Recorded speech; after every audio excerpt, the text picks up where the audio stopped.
Hi everyone, today I'll be demonstrating how to make a very simple yet tasty gravy for those that struggle with making gravy. This video is going to be so simple and easy, you won't believe it once you taste your gravy. You won't even believe that you made the gravy. So all you need are a few simple ingredients. Now, here I have beef broth, but feel free to use chicken, vegetable, or water. You don't necessarily have to have the broth. It just adds a little more flavor, and it does add the darker color because some people like a darker gravy.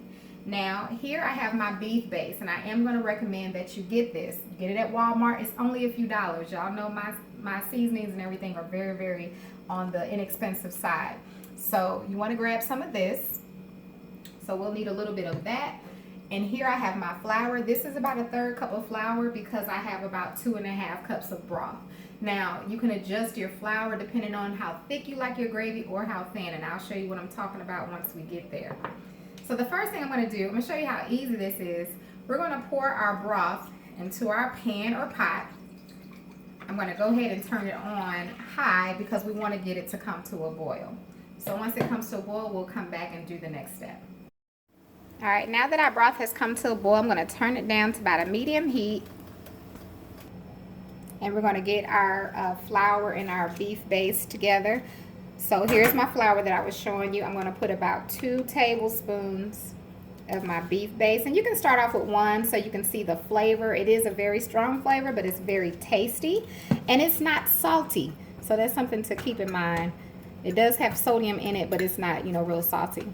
So I'm going to blend this together until I can get it as fine as I can get it. We're just trying to work out those clumps, honey. And now I'm going to go ahead and pour it in the same container that I used for my broth. Now at this point, you can add a little more beef broth or some water, whatever you're using. And we're going to blend this together with our liquid. You only need about that much, and I'll show you. So with mine, I'm going to add a little bit of broth. And now you just want to stir. Now you see how much I put in there? Not much at all. So whether you're using water or broth, it doesn't matter. Now you want to stir this until it gets all the clumps out. So make sure you stir. Use a whisk, whatever you need to use. Work out all those clumps as much as you can. All right, so as you can see, I worked out my clumps. And keep in mind, if it's clumps in here, it's going to be clumpy gravy, okay? So the more smooth you have it here, the more smoother your gravy will be. Now, if you're just using flour and water or your broth, you can add in your seasonings at this point. So you don't have to use the beef base. That is for people who you just want your flavor to already be in your gravy. You don't have to add anything to it. Now that we have it nice and smooth, we're going to go ahead and add it to our pot. Now this is what you want, the light boil. You don't need it to be rolling boiling. So we're going to add this in, and you just want to stir as you pour it in. Okay. And I'm going to stir it a little more. Now what we're doing now is we're giving our gravy a few minutes for the flour to thicken up. And then after a few moments, you'll be able to see how thick the gravy is, and we'll see whether or not we're going to add more flour. Now you're going to make your gravy the way you want it to be. Some people like it real thick, some like it thin, some like it in between.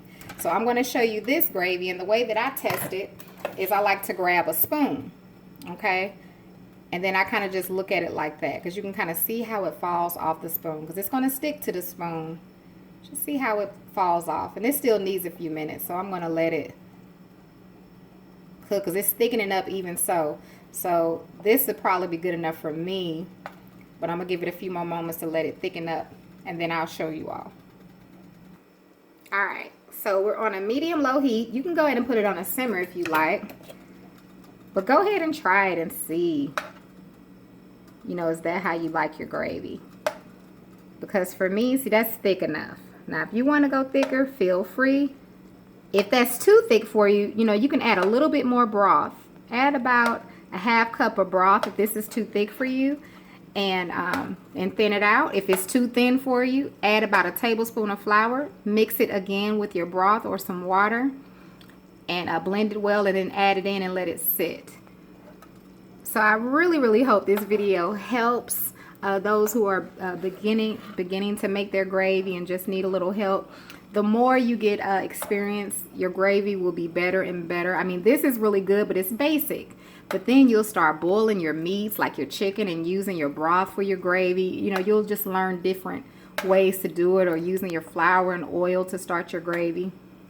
So this is what you want. You want it smooth, and I am going to taste it just to see. See, this is good. This is a really good basic brown gravy that you can put on mashed potatoes or rice. You can smother some chicken or some pork chops in it, and the flavor is so on point. All right, so I just want to thank you all so much for watching, and you have a wonderful, blessed day. Remember, if you have any questions, comments, or anything you just want to say to me, email me at cookingwithaisha@yahoo.com. God bless.